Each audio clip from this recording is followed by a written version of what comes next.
Salve, salve nação. Flamengo finalmente com o time titular, tá confirmado já. Amanhã, Flamengo e Vasco. Finalmente vamos poder ver todo mundo em campo de novo. Então, assim, é realmente oficial. Saiu lá no. Foi nota oficial do Flamengo. Então, amanhã vamos pra cima do Vasco. Enquanto isso, vamos deixar rolar aqui um videozinho que eles estão comentando um pouco. Flamengo, Pascoal. Pois não. Em reunião realizada na tarde dessa terça-feira no CT Jorge Elal, com a participação do presidente Luiz Eduardo Batista, o BAP, do diretor executivo de futebol José Boto e do técnico Felipe Luiz, ficou definido que o Flamengo será representado por seu elenco profissional no clássico contra o Vasco da Gama nessa quarta-feira. Então, não é um ou outro, não. É o elenco profissional, Recalculando a rota. A água bateu no queixo, vamos começar a nadar. Vamos traduzir para o português correto. Diniz achou que fosse ter uma A mangavinha. água bateu no queixo. Rapaz. O bombeiro, quando você vai na praia, o bombeiro fala pra você: água no umbigo, sinal de perigo. É umbigo, viu, gente? Água no umbigo. Porque tem gente que fala como? Imbigo. No água... Imbigo? Tem isso? Opa, tem isso. É que tem uns imbigos aí. Nossa, meu Deus do céu, hein? A água bateu no queixo, meu senhor. Imbigão feio? Tem uns imbigos aí, meu A água Deus do bateu céu. no queixo. Quando a água bate no queixo, você pode começar a nadar. É ameaça de rebaixamento, é mais um tanto de jogo no rebolo para disputar. E é o Vasco, né?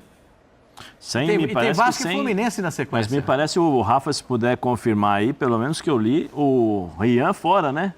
Rian tá fora do jogo. É, mas agora tem o Tottenham. Negociações. O Tottenham também tá querendo, né? Eu acho que sim, negociações. Newcastle. Mas o Newcastle não pode contratar. Acontece o seguinte. O Newcastle pode contratar, mas assim, o que está muito estranho essa história do Ryan, porque de concreto mesmo, proposta, o Bruno Andrade está acompanhando isso também, atualizando a gente no espn.com.br, de concreto mesmo, o Vasco tem a proposta do Bournemouth, que não é nos parâmetros econômicos que o Pedrinho gostaria.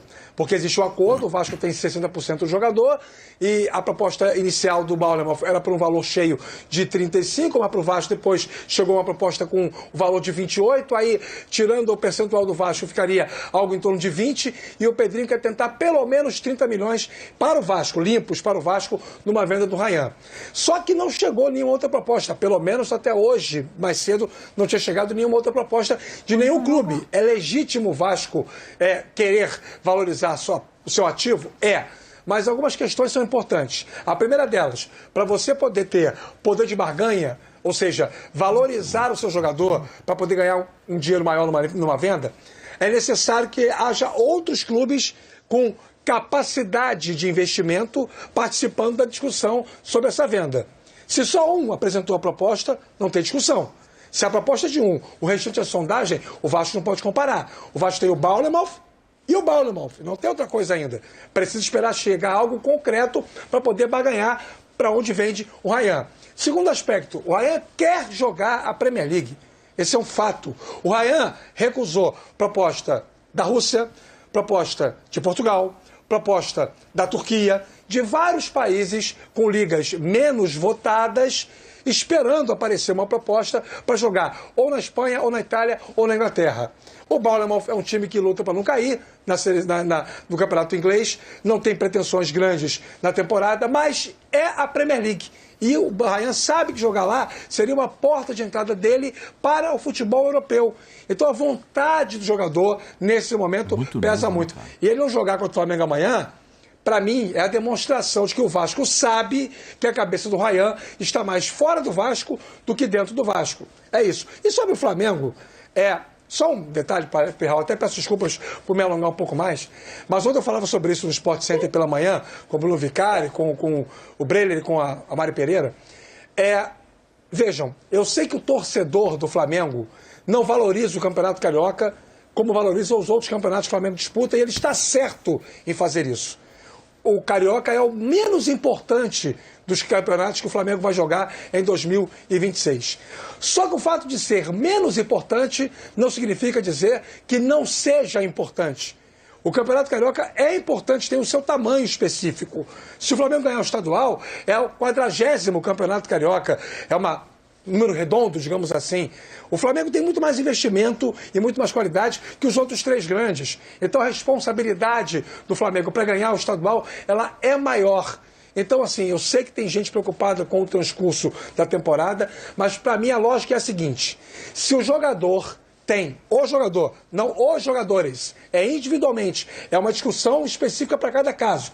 Se um jogador tem condições fisiológicas e clínicas para jogar amanhã, deve jogar. O Flamengo precisa tentar salvar o seu Campeonato Carioca. Por isso que eu disse isso ontem e reforço agora com a informação que o Flamengo acaba de oficializar, que manda a prudência que os profissionais voltem, porque acima de tudo é a instituição Flamengo que está em jogo, Plihal. Eu concordo com o Rafa em tudo que ele disse. Não importa se vai jogar o time titular ou se é o time reserva. Porque o time reserva do Flamengo é bom também. O time reserva do Flamengo é titular. O time do reserva do Flamengo jogaria nas outras 19, praticamente não vou dizer 19, mas umas 15 equipes do futebol brasileiro, da primeira divisão. Para mais, hein? Né? Então, eu acho que isso aí, para mim, a água bateu no queixo. Ninguém esperava que o time da base não conseguisse, mesmo sendo retirado da Taça São Paulo, saindo da Taça São Paulo e vindo para disputar o Carioca, ninguém esperava, mesmo sabendo que eram jogos contra times de pouco investimento. Porque nos outros anos o Sub-20 deu conta, né? Deu conta o quê? Jogou contra a Portuguesa, jogou contra o Bangu e jogou contra o Volta Redonda. Contra o Volta Redonda foi... Nossa! Contra o Volta Redonda foi um atropelamento. Porque o pessoal do Volta Redonda, além de ganhar a bola, todas as... Sabe aquela história daqui, todas... É minha. É igual, a mesma história. Todas foram numa dividida, todas do Volta Redonda. O Flamengo não ganhou nenhuma dividida.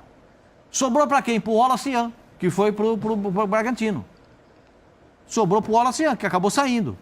Agora, o time da base do Flamengo, esse time da base do Flamengo, ele precisa de uma revisão urgente. Não, precisa de uma repaginada. Se não pelos nomes, mas pelo conceito. De entender que jogar no Flamengo é o Flamengo. Vocês estão entendendo? Você não está jogando no meu time no Bala Mistura. Você está jogando no Flamengo.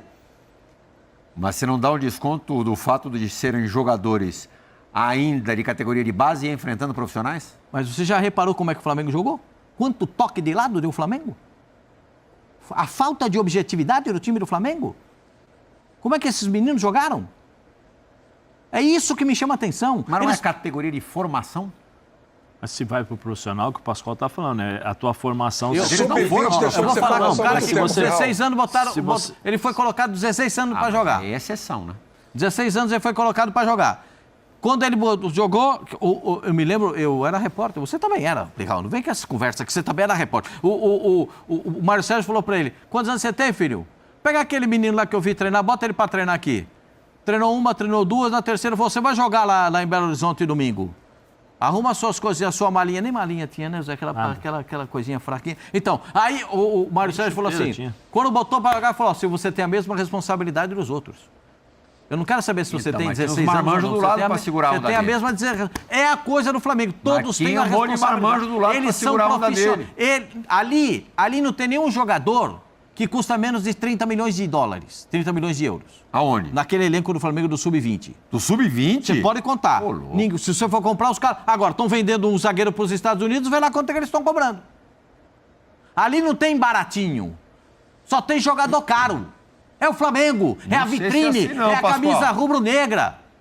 Então, os caras têm que saber onde é que eles estão, onde é que você pisa.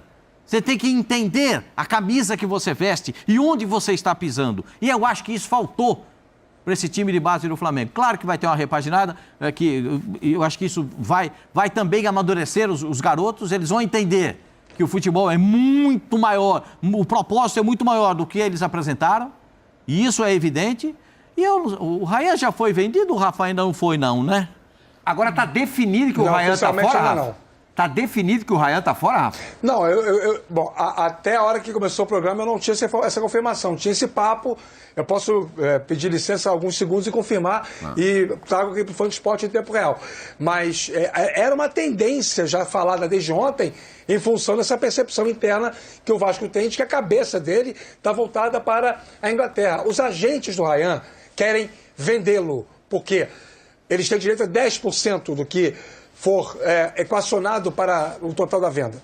Então, obviamente, para eles é importante vender agora. E o Ryan Daqui 30, a 5 né, meses, numa próxima janela, talvez para o Ryan, o 35 seria o valor total, mas aí a proposta que chegou por 30. Não, então, eu falo de percentual, desculpa ter te interrompido, de percentual. Você falou que 10 para os empresários e para o Ryan 30%.